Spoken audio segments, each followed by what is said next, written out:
Taste the Daily. Trichy மாவட்டம் துறையூர் அருகே மனைவியின் நடத்தையில் சந்தேகமடைந்த கணவர் அவரை சரமாரியாக வெட்டிய கொடூரம் அரங்கேறியுள்ளது.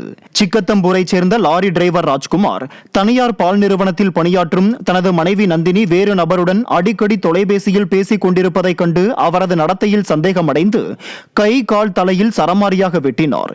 இதில் படுகாயமடைந்த நந்தினி உயிருக்கு ஆபத்தான நிலையில் சிகிச்சை பெற்று வருகிறார்.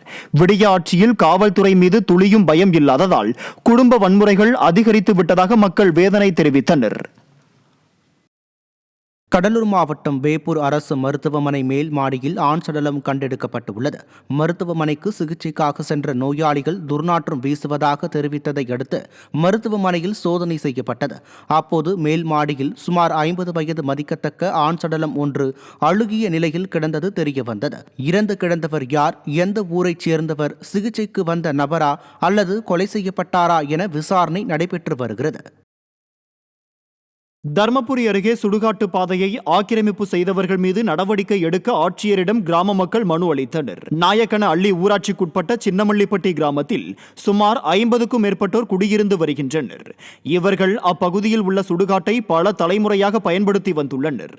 இந்த நிலையில் சுடுகாட்டிற்கு போகும் பாதையை 2 பேர் ஆக்கிரமிப்பு செய்து முள்வேலி போட்டுள்ளனர். இதனை கண்டித்து 50க்கும் மேற்பட்டோர் ஆட்சியர் அலுவலகத்தில் புகார் மனு அளித்தனர். விடியா ஸ்டாலின் ஆட்சியில் சுடுகாட்டு பாதைக்கு கூட ஆபத்து ஏற்பட்டுள்ளது.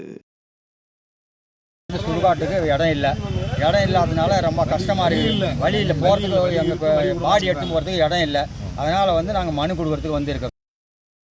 சேலம் மாவட்டம் மேட்டூரில் தண்ணீர் உள்ள பள்ளத்தில் தவறி விழுந்து மூழ்கிய 2 சிறுவர்களுக்கு தீவிர சிகிச்சை அளிக்கப்பட்டு வருகிறது. தொட்டில்பட்டியில் 3.5 மற்றும் 4 வயதான 2 சிறுவர்கள் விளையாடிக் கொண்டிருந்தனர். அப்போது காடையாம்பட்டி கூட்டு குடிநீர் குழாயில் உடைப்பு ஏற்பட்டு தண்ணீர் வெளியேறி கொண்டிருந்ததால் உருவான பள்ளத்தில் சிறுவர்கள் தவறி விழுந்து தண்ணீரில் மூழ்கினர். உடனடியாக அருகில் இருந்தவர்கள் சிறுவர்களை மீட்டு சிகிச்சைக்காக மருத்துவமனையில் அனுமதித்தனர். குடிநீர் குழாயில் உடைப்பு ஏற்பட்டு 10 நாட்களுக்கு மேலாக தண்ணீர் வெளியேறி வரும் நிலையில் உடைப்பை சரி செய்யாமல் விடியா ஸ்டாலின் அரசின் குடிநீர் வடிகால் வாரிய அதிகாரிகளின் அலட்சியமாக இருந்ததே இதற்கு காரணம் என குற்றம் சாட்டப்பட்டுள்ளது. கடலூரில் சொத்து விவகாரத்தில் முன்னாள் திமுக ஊராட்சி மன்ற தலைவர் ஏமாற்றி விட்டதாக தீக்குளிக்க முயன்ற நபரால் பரபரப்பு ஏற்பட்டது. திருமானிக்குழியைச் சேர்ந்த வாசுதேவன் என்பவருக்கு சொந்தமான இடத்தை திமுக முன்னாள் ஊராட்சி மன்ற தலைவர் காசிநாதன் என்பவர் ஏமாற்றி அபகரித்ததாக கூறப்படுகிறது.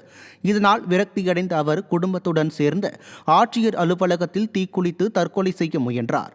ஆளும் கட்சி என்ற திமிரில் திமுகவினர் அராஜகத்தில் ஈடுபடுவது தொடர்கதையாகி வருவதாக குற்றச்சாட்டு எழுந்துள்ளது. தஞ்சை மாவட்டம் பாபநாசத்தில் அதிமுக புதிய அலுவலகத்தை முன்னாள் அமைச்சர் காமராஜ் திறந்து வைத்தார். பாபநாசம் கடைவீதியில் அம்மா பேரவை மாவட்ட செயலாளரும் கிழக்கு ஒன்றிய கழக செயலாளருமான துரை சண்முக பிரபு மற்றும் பாபநாசம் பேரூர் கழக செயலாளர் கோவி சின்னையன் ஆகியோர் ஏற்பாட்டில் பாபநாசம் கிழக்கு ஒன்றியம் மற்றும் பேரூர் அதிமுக கழக புதிய அலுவலகம் திறப்பு விழா நிகழ்ச்சி நடைபெற்றது.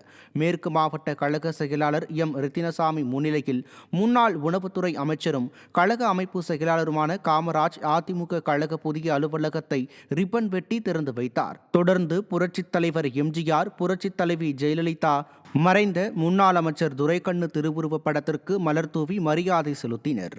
தருமபுரி மாவட்டம் பெண்ணாகரம் அருகே மது குடித்த கூலி தொழிலாளி சுருண்டு விழுந்து உயிரிழந்தார். குட்டம்பட்டி பகுதியைச் சேர்ந்த விஜயகுமார் என்பவர் 16ஆம் தேதி தனது நண்பர்கள் மற்றும் உறவினர்களுடன் சேர்ந்து மது அருந்திய நிலையில் திடீரென வாந்தி மற்றும் வயிற்றுப்போக்கு ஏற்பட்டு சுருண்டு விழுந்தார்.